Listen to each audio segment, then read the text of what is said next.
Forget aim assist, forget dead zones, it's time to aim with your own two hands with Fortnite's new and improved gyro controls. See how I turn the camera just by turning the controller? Gyro aiming can be great for everything from slight aim adjustments to fast and precise flicks. Whether you like to hold the controller upright, flat, or somewhere in between, you should find that Fortnite's new gyro controls give you a really natural command over the camera and over your weapon. I like the extra stability of having the controller flat in my lap, so let's move to an overhead view of the controller so you can see what I'm doing.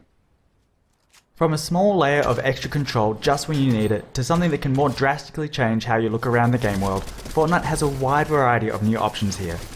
So let's have a quick look at what you can do. If you enable gyro controls and don't change anything else, gyro aiming will only be active while you're pressing the aim button or while editing a building. That way you don't have to worry about how you're moving your controller during regular gameplay, but you can activate it whenever you need it. Of course, aiming with the look stick still works as normal, even while gyro is active. Players can still use the look stick for big camera movements and just rely on gyro to line up a shot or track a moving target. Other players like to have their gyro always on. If that's how you're playing, it's usually a good idea to customize your controls so that you have a Gyro Modifier button. Pressing and holding the Gyro Modifier button will disable the gyro so you can reposition your controller without messing with the camera.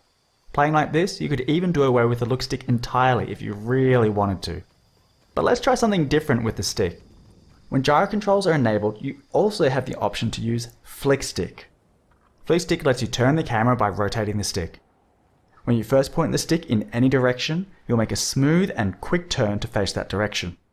For example, pull the stick back to quickly look behind you, or if you're taking fire, point the stick in that direction to see where it's coming from, and let gyro aim take care of the rest.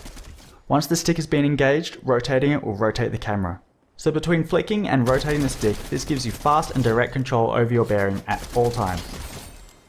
Now, because Flick Stick uses the whole range of the look stick just to turn the camera left and right, it gives you no way to look up and down. So Flick Stick requires that you have gyro controls enabled, and I strongly recommend Flick Stick players either have gyro aiming always on, or make it so that engaging the Flick Stick also activates gyro, so they can look up and down whenever they need to.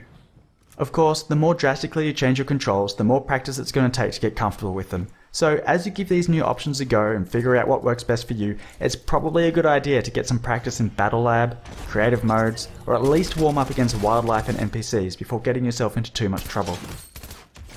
Check out the Fortnite blog for more details on the options available. I'm Jib Smart, Input and Gyro Specialist and the creator of Flick Stick, and I've so enjoyed working with Epic to bring these options to Fortnite. I can't wait to see what you do with them.